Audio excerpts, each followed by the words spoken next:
എന്നാൽ ഏദൻ തോട്ടത്തിൽ ആക്കപ്പെട്ട മനുഷ്യൻ ദൈവത്തിൻ്റെ പദ്ധതിയിൽ നിന്ന് വീണു പോകുവാനിടയായി. സാത്താൻ അവനെ വഞ്ചിച്ചു. അവന് ഉപായത്താൽ ചതിക്കപ്പെട്ടു. ദൈവനോട് കൂടെ ഇരിക്കാൻ കൊടുത്ത സ്ത്രീ അഥവാ ഹവ്വ വഞ്ചിക്കപ്പെട്ടു, പാപത്തിലകപ്പെട്ടു. അന്നു മുതൽ മരണം മനുഷ്യനെ വാഴുവാൻ ആരംഭിച്ചു. പാപത്താൽ മരണവും, പാപം ചെയ്യുന്ന ദേഹി മരിക്കും എന്ന ദൈവവചനത്തിൻ്റെ വ്യവസ്ഥ പ്രകാരം പാപം ചെയ്ത മനുഷ്യനെ ദൈവം ഏദൻ തോട്ടത്തിൽ നിന്ന് പുറത്താക്കി.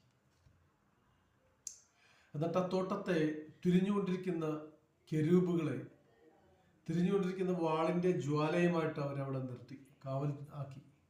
കാരണം മനുഷ്യൻ വീണ്ടും